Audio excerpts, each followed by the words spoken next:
I'm Boris Verkhovsky, Director of Performance Design and Development, Cirque du Soleil. I was an elite athlete in the Soviet Union and then became an elite coach.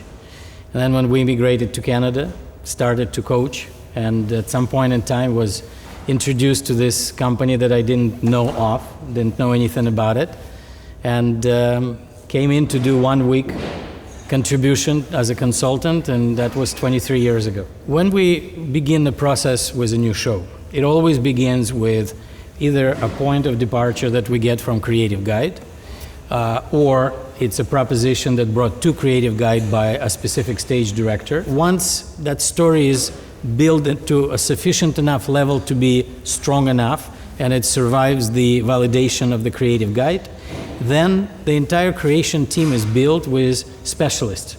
Like we were talking about contributors, the costume designer, the lighting designer, the sound designer, the composer, the choreographer, performance designer, equipment designer, etc., etc.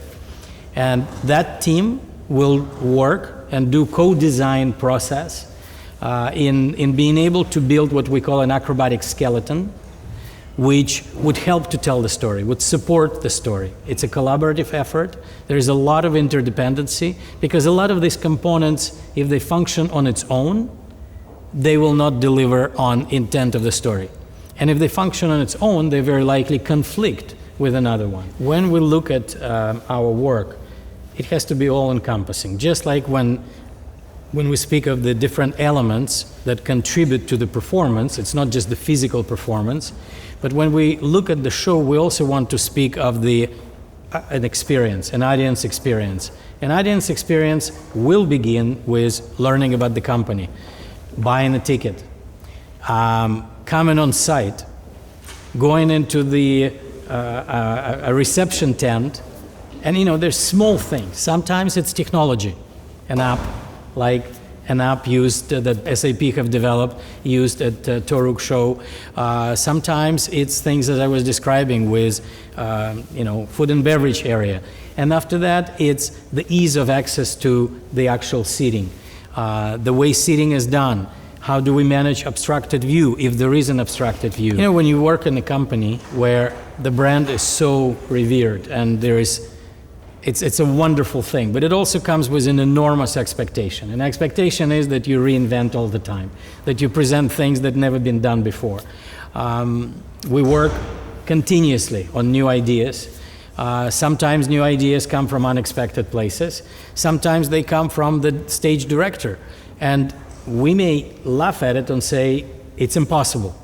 But then you start looking at, okay, if we didn't do exactly the way he or she described it, but what if? And so as you start working on what if, you come up with unusual surprises, serendipities, and solutions. Today, what I feel we face as a major challenges is the fact that you're competing with visual images out in the market. YouTube, and people would say, well, why would YouTube be your competition? Well, because people who appreciate complex performances, complex motor skills, big tricks, big flights, they're impressed by YouTube. But YouTube is a result of compilation, it's a result of montage, it's a result the best of. And we have to deliver live performance, so it's a tough competition. On the other hand, we get a lot of inspiration and possible applications. The other major challenge for us is the fact that we've created more than 30 shows now. It's becoming more and more difficult to reinvent yourself, to do something that's never been seen or never been done before.